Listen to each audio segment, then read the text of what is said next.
수술 전에 미리 충분한 상담을 하시고 수술하는 게 좋습니다.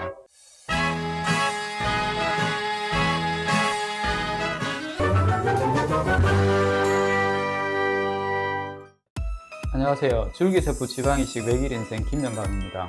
오늘은 유방하수, 즉 가슴이 처졌을 때 리프팅하는 방법에 대한 영상을 준비했습니다. 가슴 이식을 하러 오시는 분들 중에 가슴을 키우게 되면 가슴이 처진 것도 바로 교정이 된다라고 생각하는 분이 있습니다. 엄밀하게는 가슴이 처져서 거상을 하는 것과 가슴이 작아서 지방이식과 보형물을 통해서 확대하는 것은 다릅니다. 그래서 오늘은 가슴 거상에 대한 이야기를 나누어 보는 시간을 가져볼까 합니다.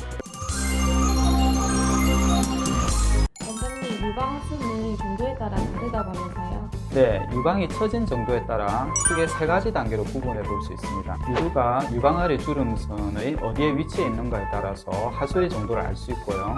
심한 유방하수의 경우에는 유두가 유방 밑 주름선보다 3cm 이상 아래에 있고 유두도 아래를 향하게 됩니다.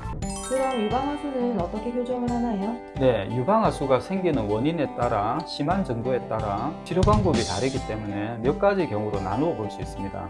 첫째, 가슴이 작아서 처져 보이는 경우가 있습니다. 마치 풍선에 바람이 빠지면 쭈글 한 것처럼 볼륨이 빠져서 가슴이 작고 처져 보이는 경우인데, 이때는 줄기세포 가슴 이식으로 볼륨을 키우는 것만으로 리프팅이 됩니다. 둘째, 실제로 피부 자체가 처지는 경우인데, 이때는 반달형 유륜주의 절개법으로 처진 피부를 직접 절제해서 피부를 당겨 올릴 수가 있고요. 또 하나는 탄력 있는 재질의 실인 엘라스틱폼을 이용해서 가슴을 리프팅할 수가 있습니다. 셋째는 가슴이 너무 커서 처지는 경우인데, 이때는 지방이 많으냐 유방 실줄 조직이 많으냐에 따라 수술이 다릅니다. 지방이 많은 경우라면 지방 흡입을 통한 비절개 가슴 축소로 지방을 제거하면 되고요. 유방 실줄 조직이 많고 피부 처짐이 심하다면 O자인 절개나 T자인 절개로 가슴을 축소하면서 거상을 할 수가 있습니다.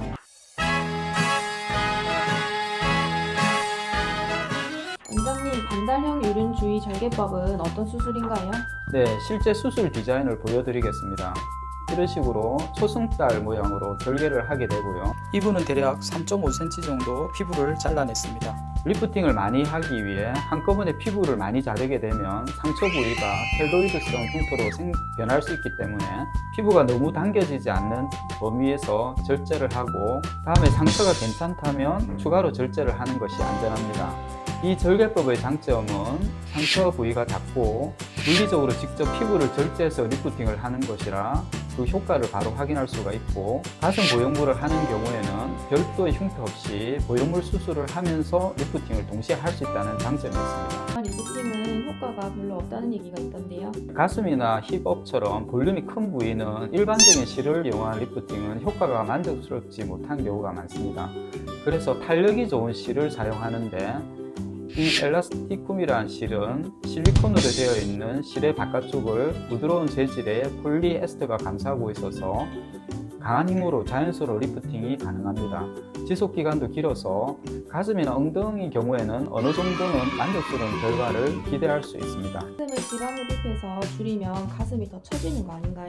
네, 저번에 비절개 가슴 축소에서 말씀드렸던 부분인데, 가슴이 큰 경우에 지방을 흡입해서 줄이게 되면은 가슴이 오히려 리프팅이 됩니다. 결국 가슴에 지방이 많아서 무거우니까 처지는 경우로, 이런 분들은 비절개 가슴 축소로 지방을 흡입하는 것으로 아주 좋은 리프팅 효과를 볼 수 있다는 겁니다. 이분의 경우처럼 배꼽에서 유방과 주름선 사이 거리를 보면 10cm에서 16cm로 대략 6cm 정도의 리프팅 효과가 있는데요. 이 정도면 웬만한 O자형 절개식 거상에 버금가는 효과를 볼 수가 있습니다. 지방이 많을수록 더 효과적인데, 만약 800cc 정도의 지방을 흡입하게 되면 한쪽 가슴에 400cc 정도의 지방이 흡입되니까 대략 4컵 정도의 사이즈를 줄일 수 있고요. 볼륨이 줄어든 만큼 가슴이 리프팅되는 효과도 커지게 됩니다. 그럼 유선이 많으냐 지방이 많으냐는 초음파를 찍어보면 금방 확인할 수 있는데, 대체로 젊은 분들의 경우에는 유선이 발달한 경우가 많고요. 나이가 좀 있으신 분들은 지방이 풍부한 경우가 많습니다. 원장님, 절개식 리프팅은 어떤 경우에 해당이 되나요?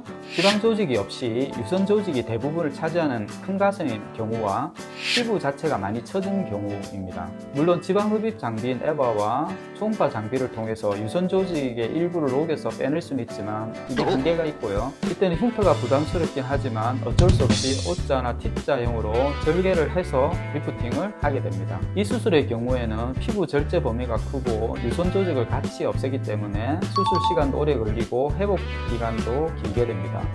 효과는 확실하지만 아무래도 흉터가 문제가 되기 때문에 젊은분들의 경우에는 수술 전에 미리 충분한 상담을 하시고 수술하는 게 좋습니다. 나한테 말해봐. 다 해줄게. 뭘 고민해 바보야. 네, 오늘은 유방하수에 대해서 알아봤는데요. 정리를 해드리면 가슴이 작아서 처져 보이는 경우에는 줄기세포 가슴 이식으로 볼륨을 키우는 것만으로도 리프팅이 된다는 것을 말씀드렸고요. 가슴 피부 자체가 처지는 경우에는 반달형의 유륜주의 절개법이나 엘라스틱붐이라는 탄력실을 이용해서 가슴을 리프팅할 수가 있습니다. 그리고 가슴이 너무 커서 처지는 경우인데 지방이 많은 경우라면 지방 흡입을 통해 비절개 가슴 축소로 지방을 제거하면 되고요.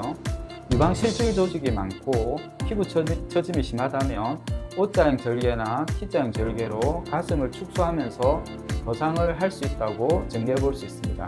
가슴이 처진 문제로 고민이신 분에게 조금이나마 도움이 되었길 바라며 김영감도 도움되는 영상으로 찾아뵙도록 하겠습니다. 영상 봐주셔서 감사합니다.